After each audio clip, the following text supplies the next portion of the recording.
We wish to acknowledge the traditional owners and custodians of this land. We acknowledge the waterways, the land, the sky, and all who inhabit this country.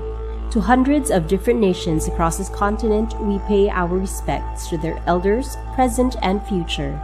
We would like to extend that respect to the Aboriginal people as we acknowledge their continuing culture and the contribution they make to the life of this country.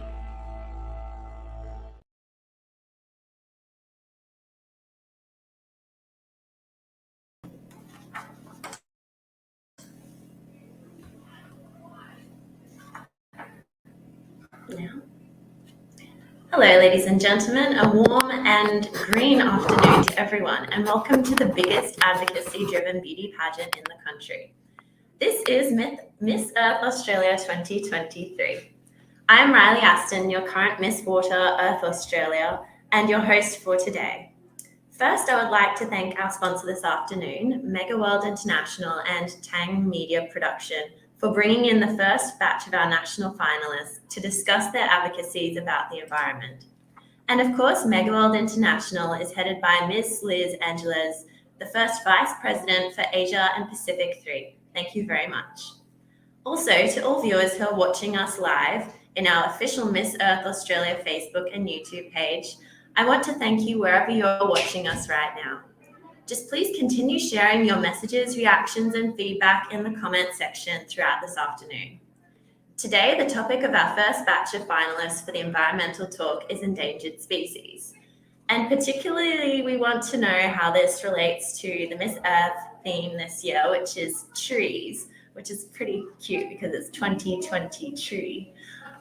So we want to know how endangered species are kind of related to trees and how trees present themselves and are part of the environment.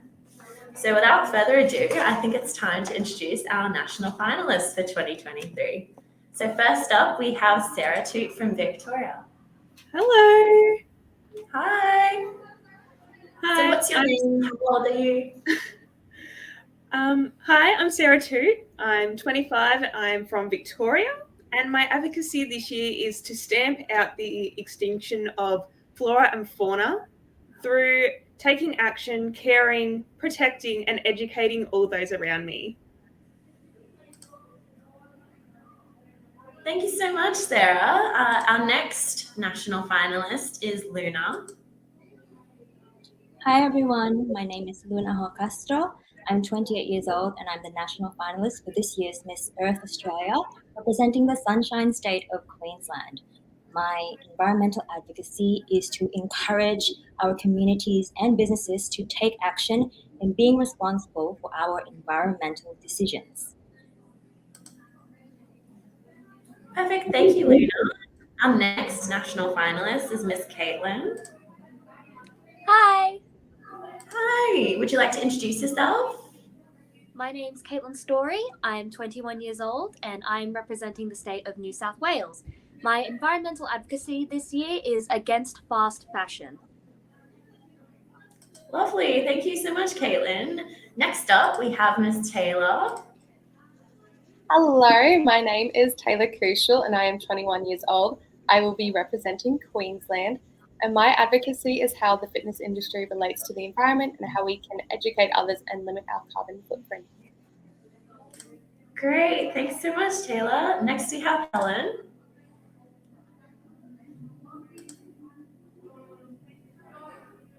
Oh, Helen, you're on mute. Sorry about that. My name is Helen Bessinia Latukafu. I'm from Guildford, Sydney, in the state of New South Wales. And my advocacy, to summarize it, is to love yourself and love our earth. Great, thanks so much, Helen. And last but not least, returning again is Miss Kajal. Hello, my name is Kajal Arishmachand. I am 21 years old and representing New South Wales. My advocacy is on sustainable living and it's about making mindful choices in our daily lives to reduce our impact on the world and let us all contribute for a healthier and balanced world. Great, thanks so much, Kajal. So I guess we should discuss our topic for this week, which is endangered species. We really want to know if there's any comments from the viewers. Are there any comments? No, not yet. So if anyone's got any comments or anything, please send them through. We'd love to hear them and respond to them. But without further ado, we might as well kick on. So as we were all talking about endangered species, it is very timely that our principal sponsor this afternoon, Megaworld International, have done activities that preserve the environment and create awareness with regards to. And whoever will win this year's Miss Earth Australia, we will be able to fly to the Philippines, the home of, actually it's in Vietnam this year, isn't it? So the new home of Miss Earth Australia, rather than the Philippines where it was born and bred. Aside from the environmentally friendly construction materials and techniques that Megaworld International have, they have so many environmental initiatives in the project that foster long-term preservation of the Philippines island. Just to name a few, here are a few. The Township project has its own treatment plan to prevent the waste discharged to the sea. It also uses recycled water from the plant itself to irrigate the gardens within the community. 2, the township has solar-powered streetlights and is serviced by electric vehicles. And 3, the township have done a multiple special cleanup drive along the island's 3-kilometre famous coastline and have preserved hundreds of full-grown trees in the community, which include some trees listed as endangered.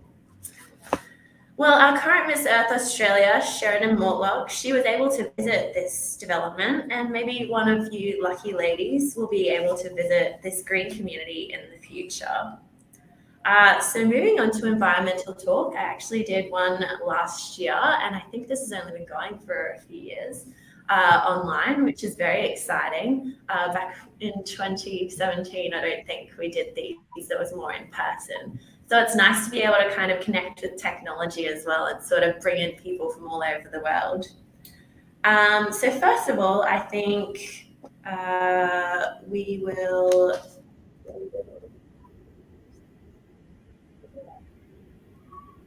Oh, sorry. Oh, yeah. Getting ahead of myself. No, I already did that. I'm really confused.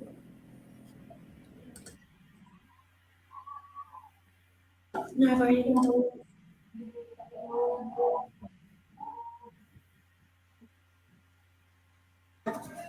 So I guess now we want to know, ladies, from each of you, we want to just hear a little bit about what you think about endangered species in Australia. Am I allowed to go first?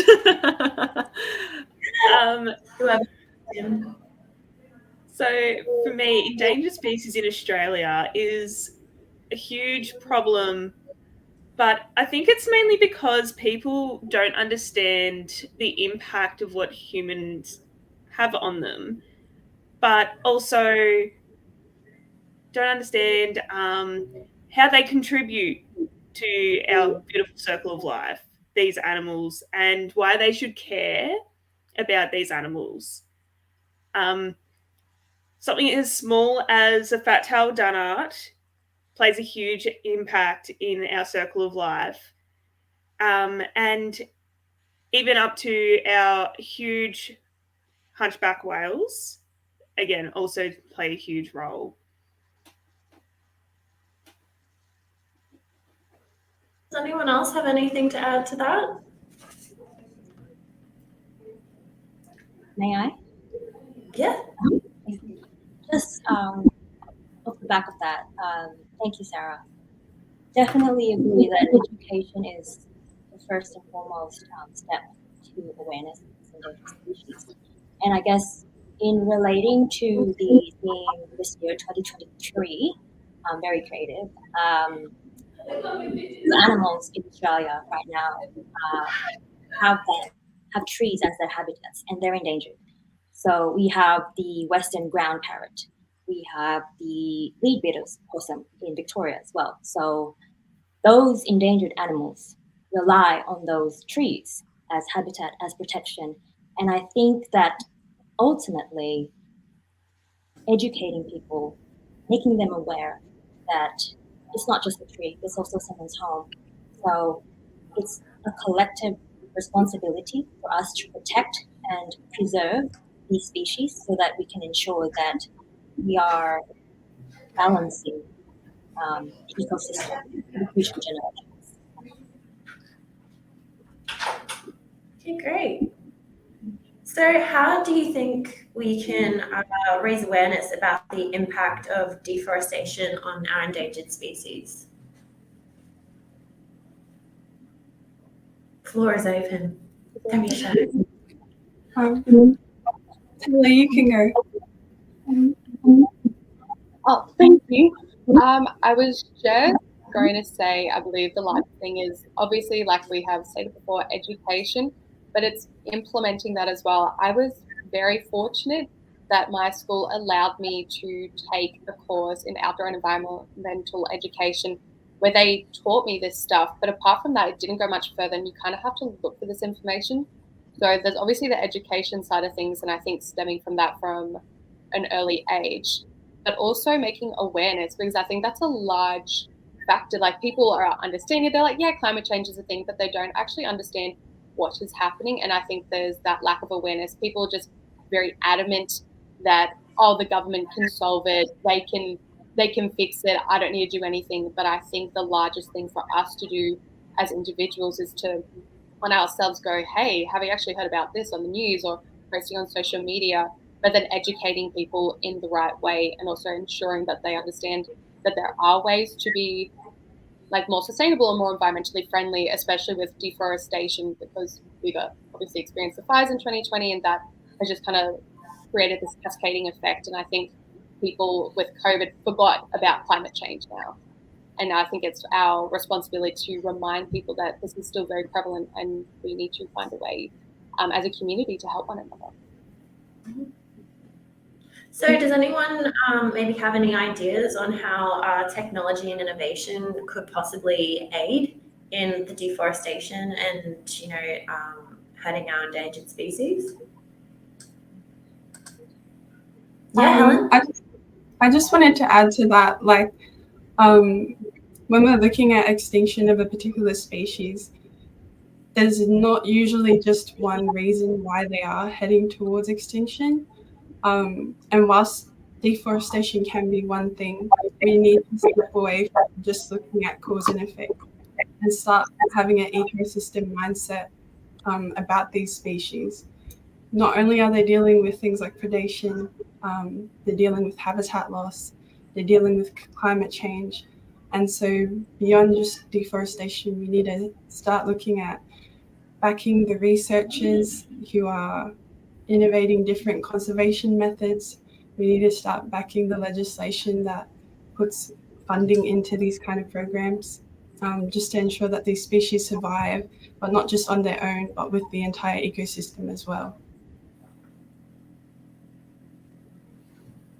Does anyone have anything to add? Yes, I agree to both Taylor and Helen. That was really good. Just to add on with that, education is such a big thing as well. I believe, especially in this generation, in our modern generation, there's a lot of times that we ask this question, what do you think about climate change? And a lot of people, like let's say 90%, they're like, I don't want to deal with it. Let's just leave it on the government. And I'm like, we should educate people in a more like a not a forceful way, but more of a sensible way, if that makes sense. Because the more forceful we are, the more they won't even understand, or like they won't agree on our knowledge, if that makes sense. And probably also focusing on more sustainable practices and teaching them things on, especially like relating them to their own lives. For example, as a clinical nutritionist, I say you are what you eat. And if you say to the same with the planet, if you are what you give what you get. So if you could give like a relatable sort of education, that would probably help out more.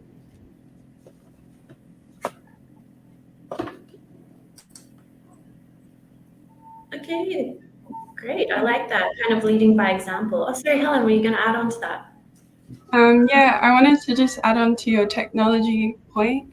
And I think that the there's a lot of new citizen science sort of apps that have come out, like iNaturalist, and they're allowing us to collect data on species, particularly endangered ones, which is really awesome, and it's opening it up to the broader community, not only to be able to identify different species, but help us record them and where they are. And I think this space of like artificial intelligence and recognizing different plant species is really going to help us collect the data we need to start to see how climate change is impacting our plants, how all other factors are impacting not just plants, but animals as well. Yeah, I like that. Can you ladies share perhaps specific examples of endangered animals that rely on trees for their habitat and survival? Yeah, Sarah. There are a lot of marsupials, especially like the pygmy possums, because they rely on the tree hollows of much older trees. We're not just talking about ones that have been planted 10 years ago. We're talking hundreds of years old trees, because that's where the tree hollows have developed. And for those trees to be cut down, then they lose their home, they lose their protection. But this is also for different birds. This is also lower down for other animals that are ground dwellers. So we need to continue to protect those trees, or at least have them on our properties to continue to have a habitat for those smaller ones that we forget about. Would you say with the pygmy possums that the trees are actually how they survive the cold climates? Yeah, they live in those hollows because it obviously will stop the wind from getting in, keep it warm because it is a well isolated little area for them to stay in, and just even having a bit of more protection from predators that might be around them, and they can even get some of their prey, which could be insects. Of course. Does anyone have anything else they'd like to add? Yeah, Helen. So I'd like to talk about my favorite tree, which are mulga trees. I was lucky enough to go and research out at Sturt National Park, which is in the desert. And there's a really interesting thing that I don't know if you guys know, but there's something called the dingo fence. And it's one of the largest infrastructure that exists in the world, the longest. And what's really interesting and what we were looking at is the impact of having dingoes and not having dingoes on either side of the fence. And there was a huge difference in mulga trees on either side. So one side had a lot more mulga trees and the other didn't. And this speaks to just how connected everything is. And so I'm just going to describe the ecosystem a little bit. So you have dingoes, and they are the apex predator. And what they were doing was controlling some of the introduced species, so the invasives, like domestic cats, and they're mostly the biggest problem. And the problem with them is that they'd eat a lot of our smaller mammals, like dunnarts. They'd eat our hopping mice. And on one side where you didn't have dingoes, there were less hopping mice, less dunnarts, because they were being eaten by the cats. And on that side, sorry, I lost my thought a little bit. But basically, I just wanted to speak to you like how related everything is, and how just removing one thing, like an apex predator, can have downstream effects onto whether we have trees or not. And the reason why mulga trees are so important was particularly for the landscape, because they hold those sand dunes and they allow some of those smaller mammals to actually tunnel down and form little homes and breed in them. So yeah, it's a little bit. No, definitely. Thank you for sharing that. I think that speaks a lot with the balance, right? Because there has to be that balance. One side had dingoes, the other side didn't. And I'm not really an ecologist, but maybe there's somewhere in the middle that we can find that balance, right? And I think that's the thing that we have to find with these endangered species. We don't want to have species where there's too many, because that's also an imbalance. and there's two less. So we want to find that balance. And I think with technology as well, like you said, Helen, we have that data to find that middle ground. And I think slowly we're getting there. Thank you for sharing that. I didn't know that. That was super interesting. Yeah, I'd love to just add to that as well. It's like it's not just about finding like a balance in terms of population numbers, but we need to look at how can we build more resilient ecosystems, because we don't know how climate change is going to impact these animals, and we don't actually know what population number is healthy for their ecosystem to function. And that's why we need to back researchers and allow them to collect data for us to figure out those things, not just in one point in time, but over time, because the climate is changing. We need to see how it changes.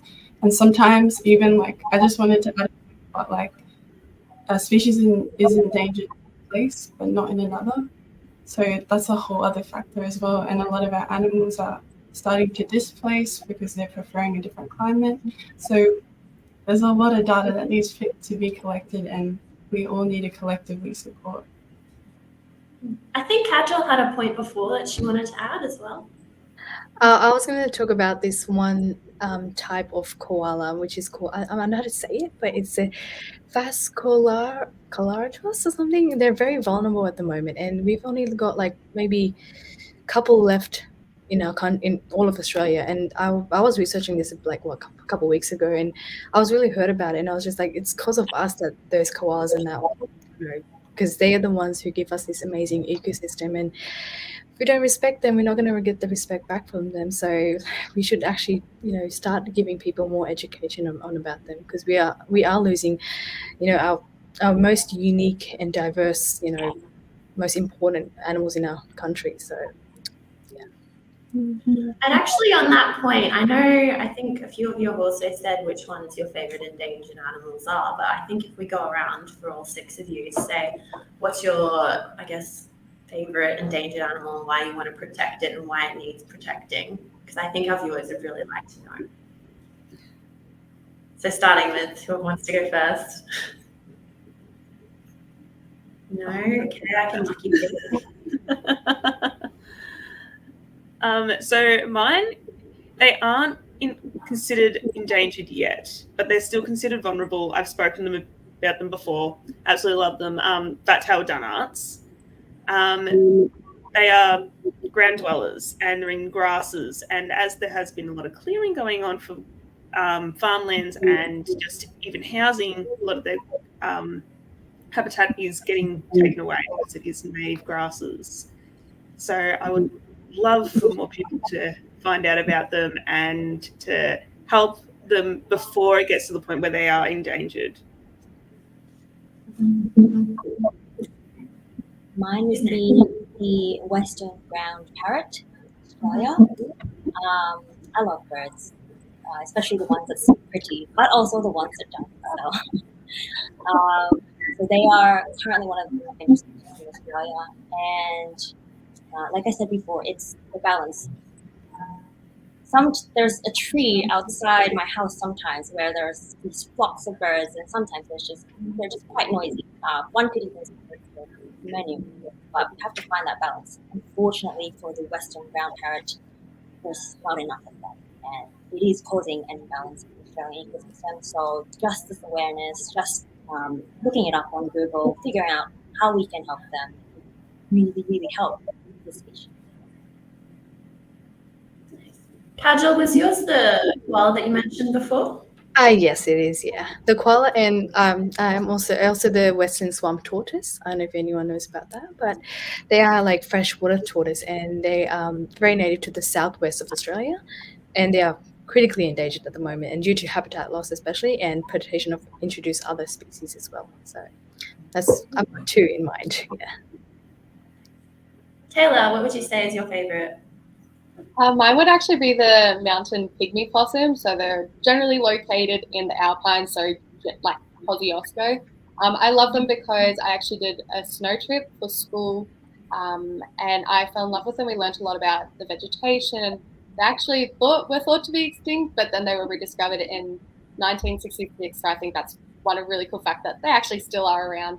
It's just unfortunate that the reason they are going extinct is because, tourism such as ski resorts is unfortunately infiltrating alpine areas, therefore loss of habitat. So I'd love the fact that we could reintroduce them again, and the fact that they are still there, so it shows that they want to survive and they work hard. So that's why I think I've resonated with them, because they're trying hard to survive, and I love that.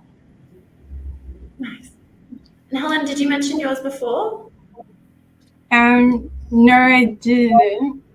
I would say that, well, those ones weren't my favorite, but definitely my favorite icon ever is Lonesome George. I don't know if you guys know, he's a Galapagos sea tortoise.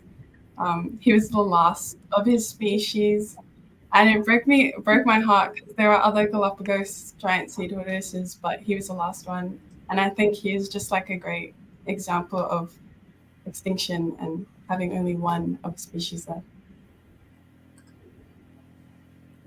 And last but not least, Caitlin, what would you say? So this is probably a super basic answer, but I really love the Tasmanian devil, and I think they're really cool.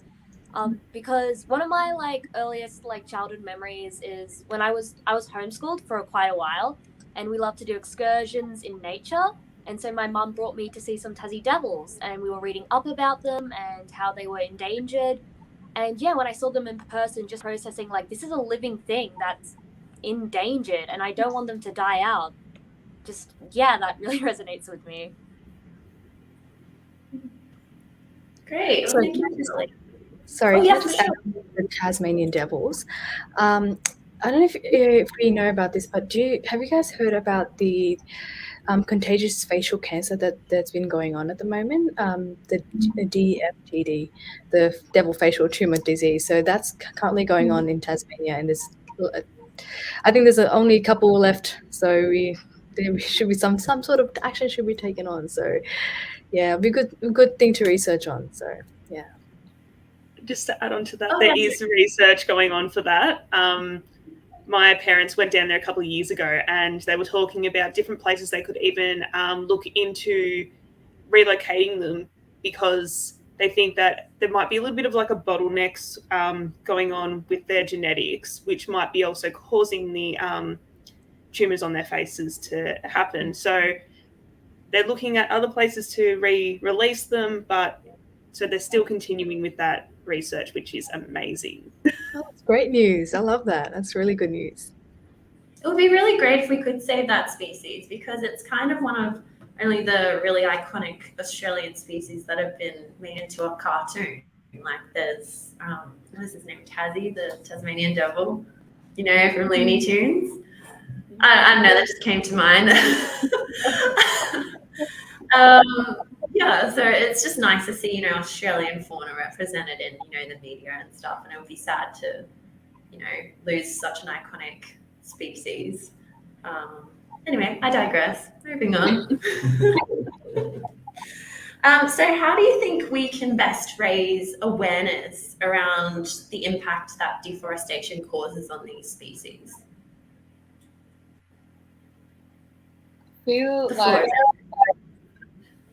Oh, sorry, you go, Helen. Oh, no, you go first. It's all good. Thank you. Obviously, we have established education as a massive thing.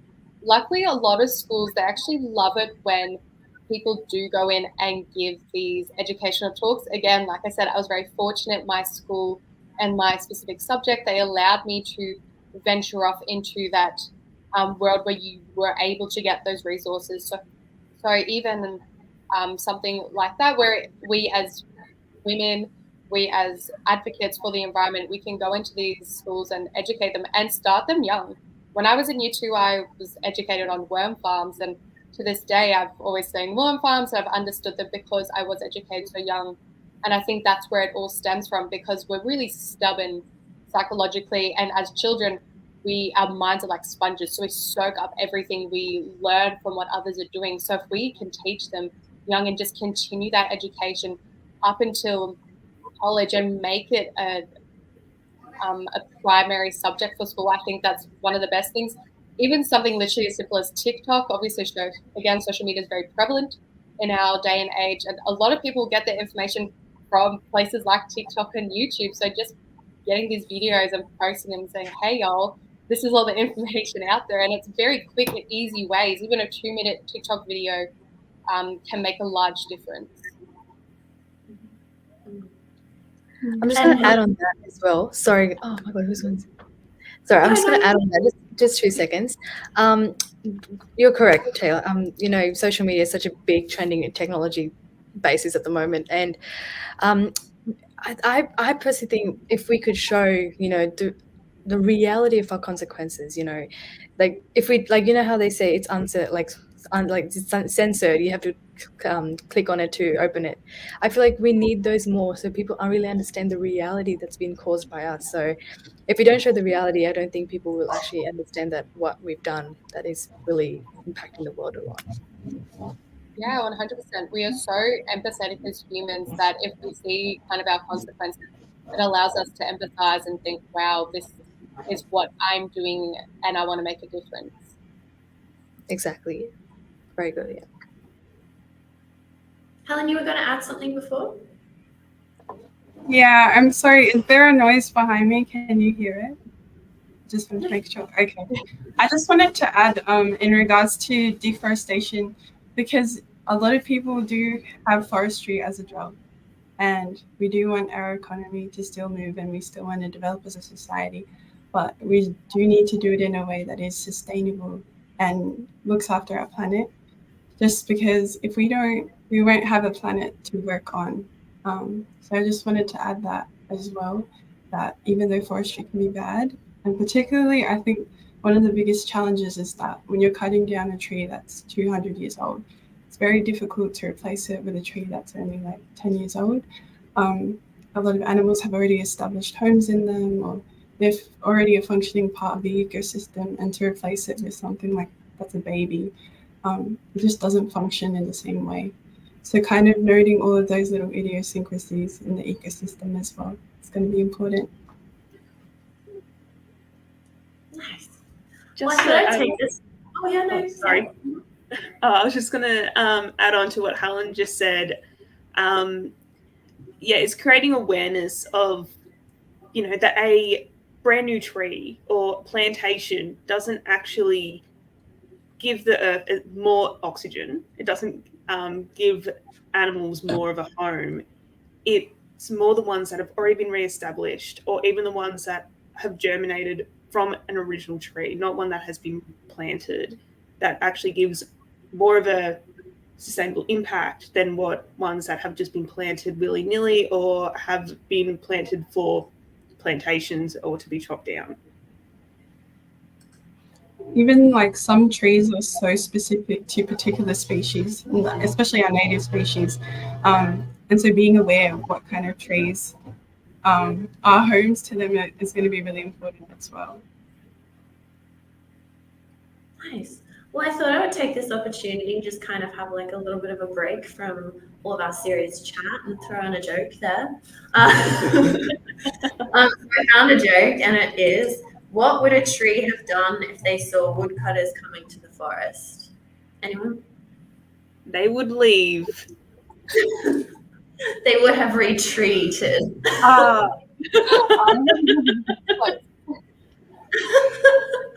I liked your answer there. That was very good. I was going to say they'd fall on those people sacrifice for the rest of the forest. All right, so we all know that climate change is very real and present. So how would you say that climate change is impacting our endangered species, and particularly, I guess, in relation to, you know, the trees that we've got in our environment, especially in Australia?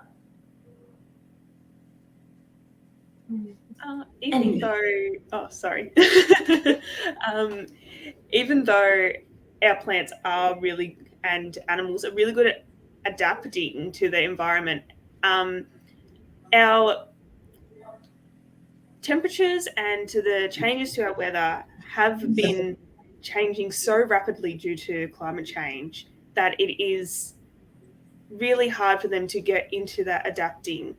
And we need to make sure that we have the resources there, or even just make sure that we are looking out for those animals and the trees around us to make sure that they are staying where they need to stay and that everything is being looked after, and keeping the balance of that circle of life that we've got going on. Yeah, I think it's really important to note that everything has a zone of tolerance. Even we have a zone of tolerance, and so it's so kind of sad the rate that the climate is changing, and also particularly in Australia, we face floods, we face droughts, and just how can we make our species more resilient to these future climates?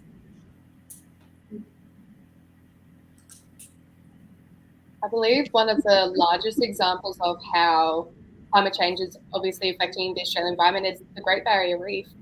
I don't think, or again, I think a lot of people have forgotten about the Great Barrier Reef. Obviously, so the way I like to see is that the way that climate change is working is obviously temperatures get warmer, which traps into gases, therefore making our climate warmer, and that actually then melts our ice caps and everything. Therefore, we actually get warmer temperatures, including sea levels. Therefore, that actually stems into coral bleaching. Hence, why our Great Barrier Reef, one of our most known environmental attraction, has actually become damaged. And obviously, the government has put, I think it was like $1.6 billion in investing into it.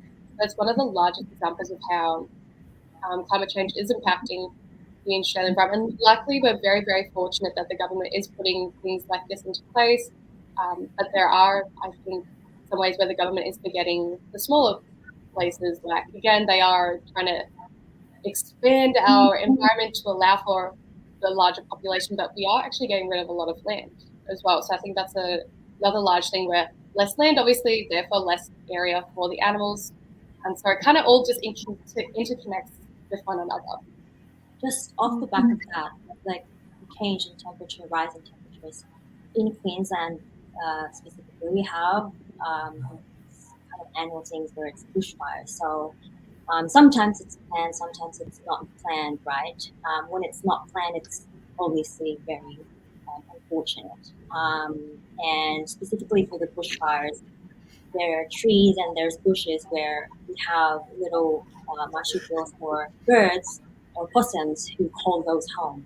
And I think at the end of the day, we want to try and control them so that we can protect the animals, the species who rely on those environments.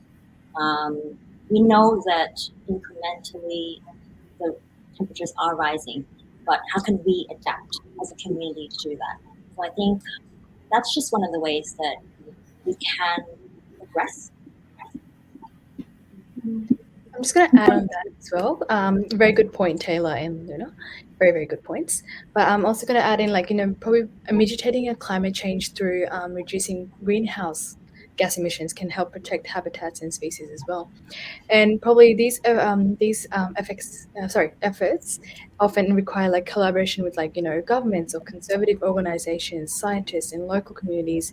I think that's the best and best way to preserve our Earth's biodiversity and the health of our planet.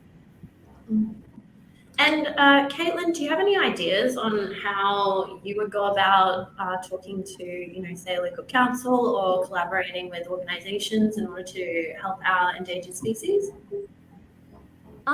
Similar to what was said before with education, a lot of similar things happened when I was in primary school, where we had people come to do talks. I would love to do something like that, where we can visit local primary schools, just to do education in assemblies. Because I remember doing that as a kid, and I always really loved it, and it was super engaging. And I think it would be a great way to teach the newer generations of what's happening in our world.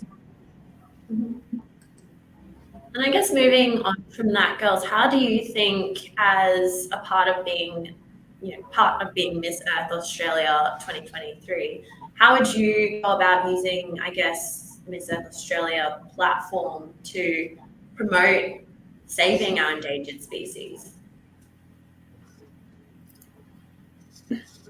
Sarah?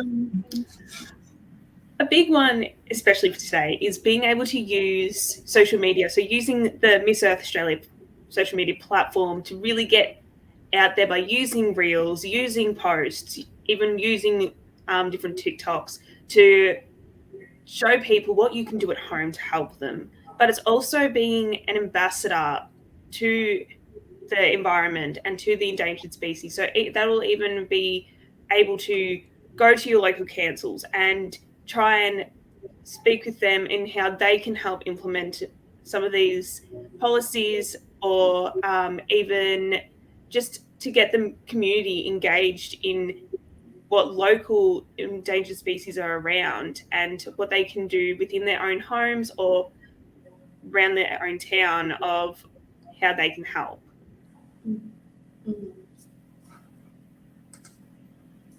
Does anyone else have any ideas?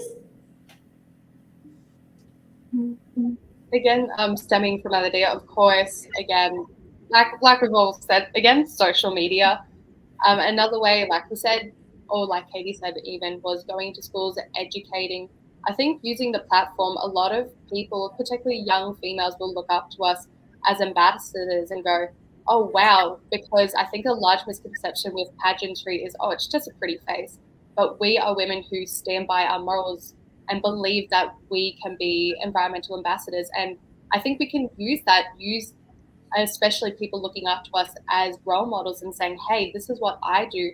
A lot of people, including like influencers, for example, they support specific things, and you will find that if an influencer supports something, a lot of people follow through. So I think, us being consistent with our advocacy and leading by example is a massive thing. And we can do that in our day-to-day lives, whether that's during our work. Personally, for me, when I'm at work, I get asked a lot of questions about my health and fitness lifestyle, and I can even simply by communicating this is what I do environmentally that correlates with my fitness. I believe that's another way that we can go about it, but literally simply education, even pamphlets. There's so many different avenues that we can go down. I also would love to use this platform that we get from Miss Earth to highlight the research that is out there. As part of the UN sustainability goals, one big component is science communication. And I think there's a lot of wonderful, beautiful research that's being done and discoveries being made, but they're not necessarily being communicated in the best way to the public. And it's something that I'm very passionate about. And I'd love to use this platform to help connect the research that's being done to our broader community. And would any of you girls want to mention perhaps our marine life and how our marine type trees contribute to the ecosystem? Because obviously trees aren't only on the land, they're also on the sea. We've discussed, I guess, the creatures in the ocean, they can't miss out too. Yeah, I'd love to talk about mangroves. They are such an important tree, especially to our wetlands. Our wetlands, I think they are one of the worst in terms of biodiversity loss. But in particular, a lot of our migratory birds use these wetlands and these mangroves as places where they can feed. And these are spots that they get to stop on their long distance travel. Throughout the Pacific Islands and even Australia, we are a stopover for a lot of migratory birds. So protecting mangroves and protecting mangrove habitats is really important. And I love the way this Fijian environmental minister put it, but when we look after these habitats, we're helping these birds fulfill their own destinies. And I thought that's just so profound. When we help our animals, when we help nature, we're helping it fulfill its own destiny on the earth. Sorry, Kajal, I was just saying that we should mention our marine ecosystem and the trees that are prevalent there and how our, kind of wetlands are affected by lack of trees or the endangered species in our waterways. I just wanted to add on to what Helen was saying about the mangroves.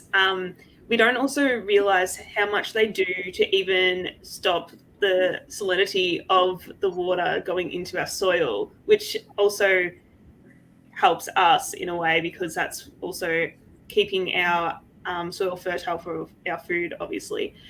But there are so many trees along our wetlands and near the oceans and things like that that are also used as habitat for wildlife, such as if you go up North Queensland or in Darwin, you will see there is a lot of trees along rivers, and most times you'll think there's a log, but really it's a crocodile. So you can see where they are used even as a way of being able to camouflage into those trees and wetlands around them. Yeah. Well, it's Yeah, definitely that's so important that you look after them. Oh, sorry. I was just going to add, yeah, as well, like with being a habitat, they also prevent coastal erosion.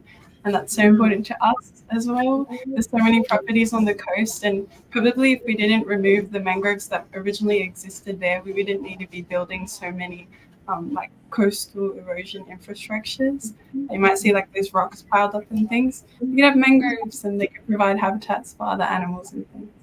Maybe we wouldn't see so many houses falling into the ocean.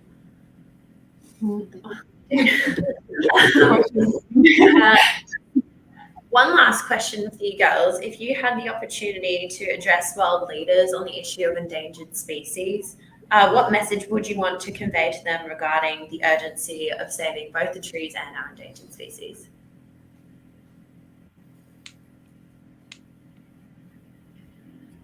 I would probably try and urge them to stop thinking about it from a money point of view. Because if we don't have an earth and we don't have the animals or the trees around us, then we would have no reason for money because we would not be around. That would be something that I would try and convey to them, that everything starts with our earth. Everything starts with our environment and our and different species on this planet, because we have to make sure that we continue with the balance. And yeah, money is not helping the balance. All right, so this is going to be the last question. So I guess I'll just go through each one of you with an answer for that exact same one. So Luna, did you want to go next? Yes, absolutely. And totally agree with Sarah on that one. There's only so much that money can do. Money itself is made from trees, right? So, except digital coin now. So, that's a very interesting question because they hold a lot of influence, for one. And at the heart of it, I think corporations are made up of humans, and humans are part of nature.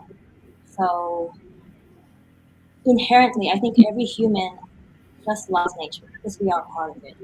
So I think it's that education and really a strict enforcement of their responsibility as a big corporation, because you have so much influence.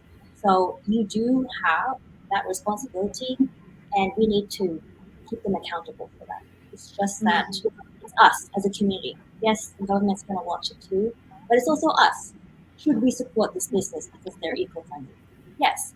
Maybe we should, it's our decision at the end of the day. So it's the supply and demand. We support you, we're behind you because you make the right decisions for our environment. So that's what I think. That's how I would do it. I would do it first in my own life, and then I would lead by action. Did you other ladies have anything to add? If I could say one thing as well, I would say when we heal the earth, we heal ourselves. We only have one planet and we only have one home. And if we don't protect it, we only have one life as well. So let's just protect it as much as we can to heal for just ourselves, our future generations. And, we only have one planet that we call home. So we need to really respect and protect it as much as we can. And Caitlin, what about you? Oh, you're As a leader, it's your responsibility to... Oh, yeah, I can hear you now. Oh, no. Oh, cool. Sorry. So as a leader, it's your responsibility to take care of your people. Part of that is where your people live, the environment and everything around that. Because if you continue to ignore problems, they're going to keep impacting not only our animals and our earth, but also us. So it just makes sense to do that. Ellen, Taylor? You go, honey. I just wanted to highlight, and I think this is something that I would bring up if I had the opportunity to talk to our world leaders, is that we are living in the Holocene. We are living in a mass extinction event. And whilst the Earth has gone through plenty of mass extinctions through ice ages, or the dinosaurs with the meteorites, this current one, the cause is us. And so whilst nature can adapt and overcome and evolve over time, the biggest risk is to ourselves at the moment. Because if we do start to lose, we have already lost a lot of endangered species to extinction. And if we continue to lose more, we're not only risking losing those species, but every other species that is attached to them. And so I think, yeah, that's the main thing I just wanted to highlight. If I could just speak to them, I would tell them that, and that's just why it's so important that we look after them and help conserve them. And Taylor. Thank you. If I had the opportunity to speak to our world leaders, I would say, let's stop putting money into a Band-Aid solution and let's look at preventatives. I believe the largest reason why they're putting all this money in is because they've realized what they're doing is so destructive. So they're like, let's just find, let's find a solution, but they're not finding preventatives to stop it from happening in the first place. And I would love to reiterate that to them. I know they put so much money into the animal industry, for example, for that deforestation for food, even billions into the medicinal industry, but they always highlight what they're doing for the environment, but they never highlight what they're doing for external things that are actually making a massive difference in our climate change and in our global system. So again, like, I would just tell them straight up, say, hey, let's look at a preventative. Let's look at something to not stop it, but to find something before it even occurs. And to put it simply, and I love Guardians of the Galaxy, I would say I'm one of the idiots that live on this place, so why not we find a solution? Let's look towards our future. I think Damon Gameau's 2040 documentary, how he thought of or envisioned a future for his daughter Velvet, I think we all need to adopt that kind of mindset where rather than let's not look after us, let's look at our future generations.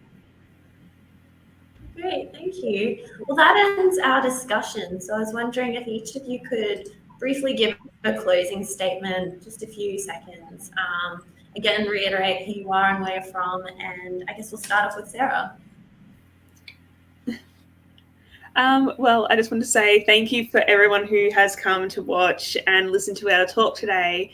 I've really enjoyed it. I hope you guys have enjoyed it. And please continue to keep our endangered species on your mind. I'm Sarah. Thanks, Sarah. Okay, next, Luna. Hi everyone, again, my name is Luna Castro. I'm representing Queensland for Miss Earth Australia. My environmental advocacy is to encourage our communities and businesses to take action and be responsible for our environmental decisions. Thank you so much for tuning in. I hope you learned a lot, and I hope you make the right decisions for our environment today. Perfect. Thanks, Luna. Next will be Caitlin. Hi, thank you for having me. So again, my name's Caitlin Story. I'm representing New South Wales. My advocacy is against fast fashion, and please protect our Tassie Devils. Perfect. Thanks so much. Taylor, you're next. Hi everyone, my name is Taylor Crucial and I am advocating for our fitness industry and how it does relate to our ecosystem and how we can educate one another on being more sustainable. Honestly, thank you guys so much. I've had an absolute honor and pleasure talking to each one of you, and I hope you all enjoyed listening in. Okay, thanks, Taylor. Next will be Helen. Hi guys, sorry I had to move, but my name is Helen. I'm representing the state of New South Wales, and I just wanted to say I know we don't all have the time to get out and save our endangered species, but please do support the organizations, the groups, the researchers that do, and get informed and see how we can collectively help them. Great. And last but not least, Kajal. Thank you everyone for today. I am so keen to see everyone very soon for the finals, and I wish all of us and all the beautiful ladies the best of luck. Again, respect your planet and the planet will respect you back. So let's protect our planet as much as we can. Thank you.